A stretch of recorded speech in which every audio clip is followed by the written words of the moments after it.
Good morning and welcome to today's session of Let's Get Technical here at Hanover Architectural Products. My name is Lee Fuhrman and I'm very proud and excited to have with us in our conversation today Mr. Russell Dykann from firm of Rios in Los Angeles. Welcome, Russell. Glad to have you. Pleasure to be here. Rios is a multidisciplinary firm out of Los Angeles, and Hanover has been collaborating with Rios for over 25 years, creating some very unique projects of distinction. And that's today's subject, is projects of distinction. And today we have focused on a project called the Music Center. We like the word distinction simply because of it means unique, different, to set apart from the typical. You need to be challenged not only as a company, individual, and firms, but you also need to be challenged as individuals. So today, Russell and I'd like to share with you, Russell and Rios have challenged us on many occasions in the past, and the one topic of today is that of the Music Center. So before we get started, if you have any questions, please email them to letsgettech@hanoverpavers.com. I'd like to give a little background on Russell before we kind of dive into the project of discussion today. Russell obtained his architecture degree at the University of Arizona. He has over a decade of design experience, revitalizing some of the most iconic buildings in Los Angeles. His experiences include, but certainly not limited to, the Dynamic Creative Hub in Hollywood at Columbia Square, the redesign of NBC's Universal Cinema Plaza at Universal City Walk, and of course the Music Center. And the Music Center has also been dubbed the Plaza for All. His extensive knowledge and design, real world experiences, I think we all have a little bit that we can kind of garner some intellect from today. So Russell, again, thank you for taking time out of your day to join us for this topic discussion. It was a feature project and of course, one of very complex nature. Rios started dialogue with Hanover in 2016 on the project, but if I'm not mistaken, there was some conceptual stuff that started earlier. Is that correct? Yeah, that's right. Actually, the project started back in 2001. The Music Center engaged Rios to make the plaza more accessible. And ultimately, the first project was shelved. The Music Center was working on completing the Disney Concert Hall, another big venue on their site. And so it sort of sat on the shelf basically for 20 years almost. And in that time, Rios worked on a couple of projects with the Music Center. We redid their Mark Taper Forum. We did a Grand Street realignment, and then also Grand Park. So after all those projects came and went, Music Center engaged us again in 2015 and asked us to take a look at that old scheme and see how we could sort of bring it up to a date and address all of the changes that happened in the last 2 decades. Thank you.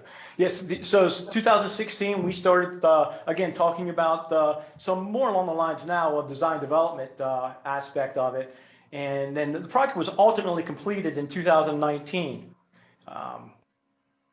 It was written about in the LA Times and some numerous other construction journals, as well as forums. And just to name a few of awards that it has been awarded or it has obtained, would be the Los Angeles Architectural Awards, Civic Winner, Engineering News Record Award Merit, the West Side Urban Forum, and the Calibre Design Award of Hospitality.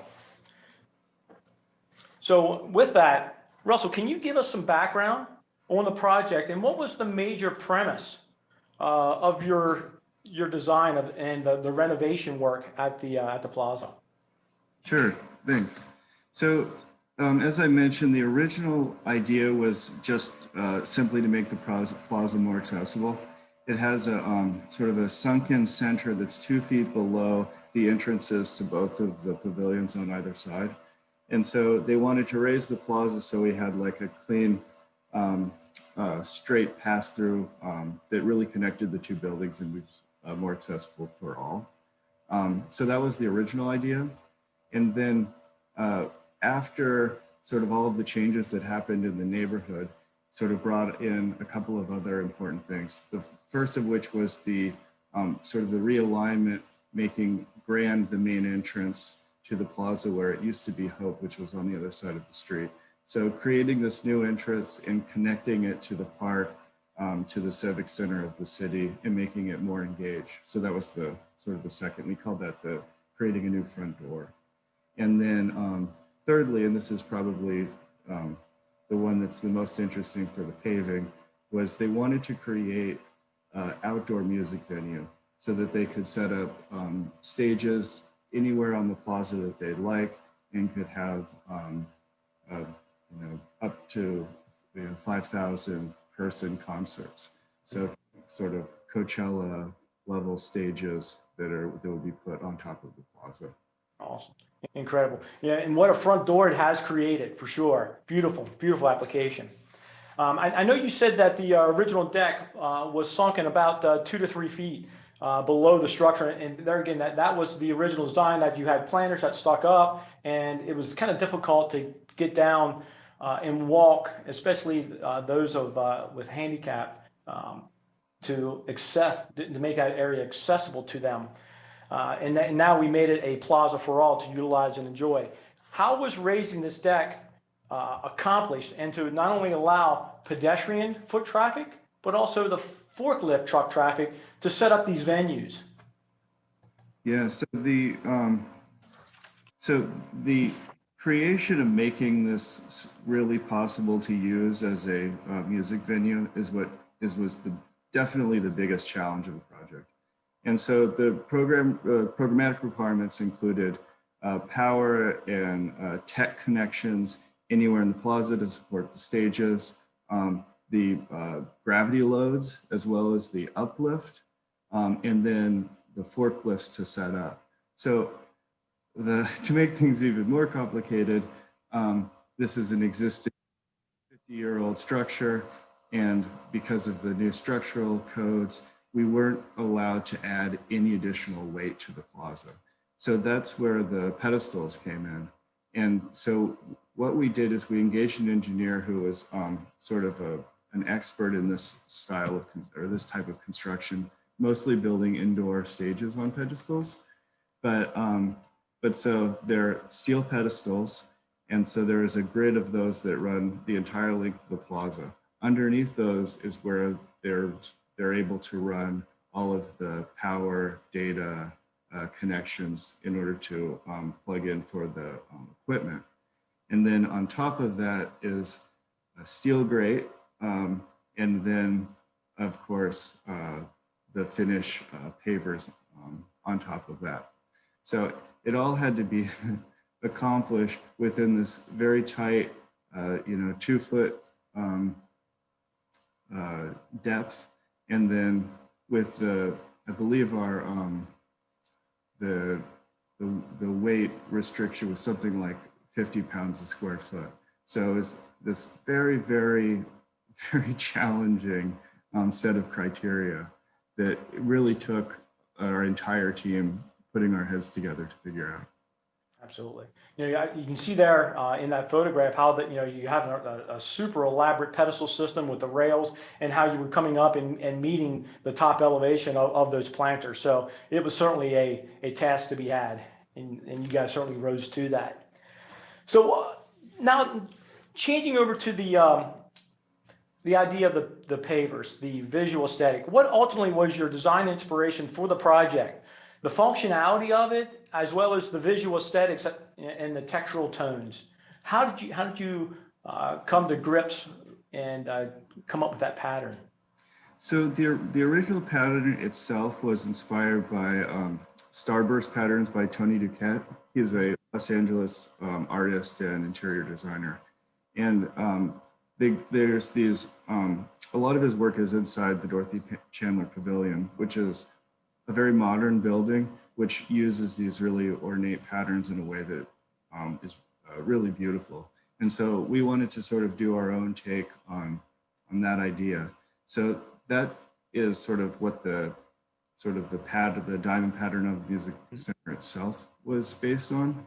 And then the finishes, like the actual colors, we really wanted to have a look that was compatible with this historic structures and compatible on day one. So we went through several rounds of sampling with you, and we wanted to find a finish that was both vibrant, but also vibrant enough to set off the pattern, but didn't feel out of place. And so the Chesapeake collection ultimately had that sort of sophistication that we were looking for, as well as that that sort of the detail that really gave it that compatibility with the historic plaster and the historic terrazzo on site.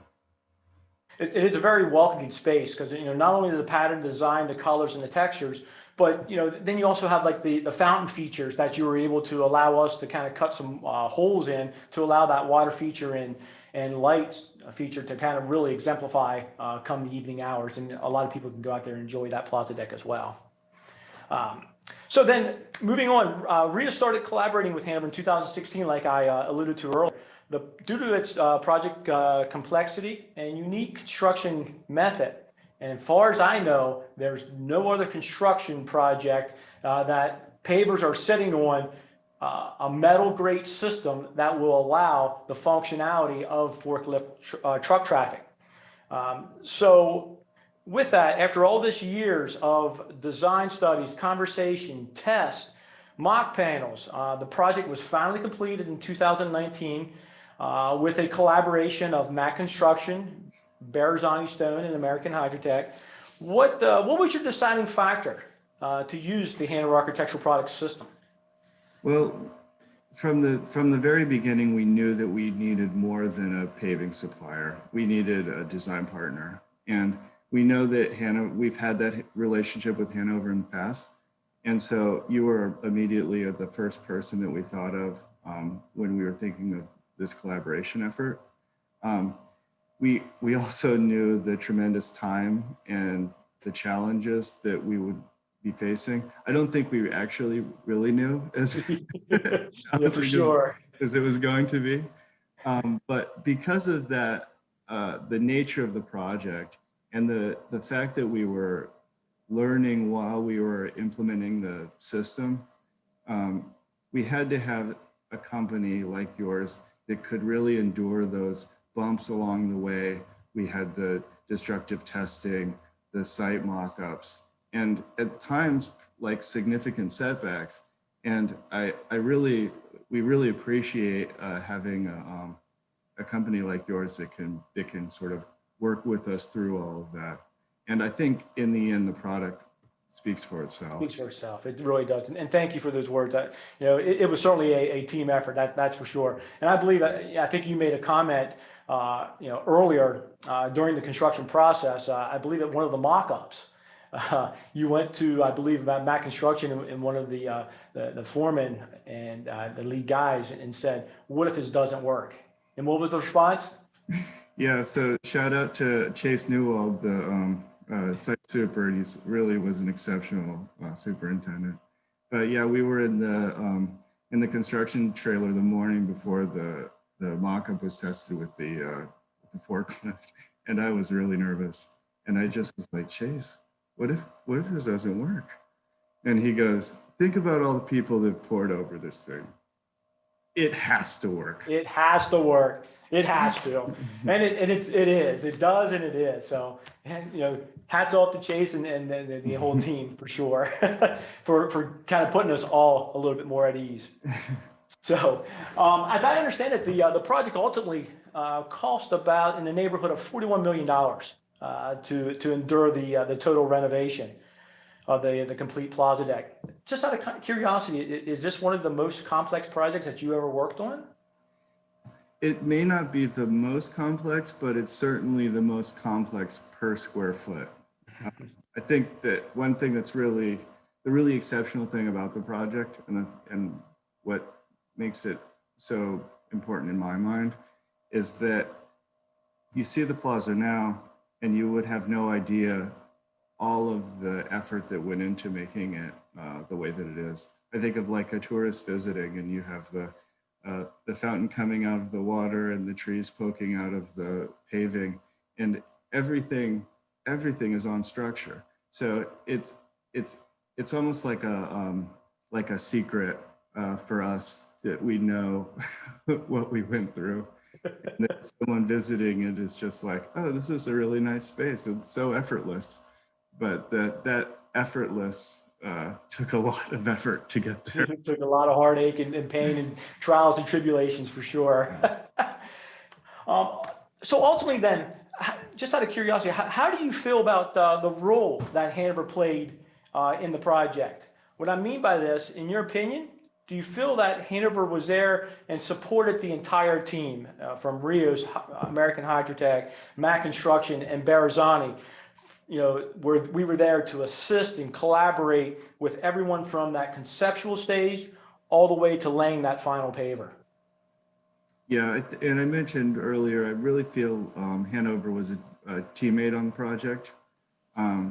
It's a risk to try something unconventional, and we had a tremendous team. I think that our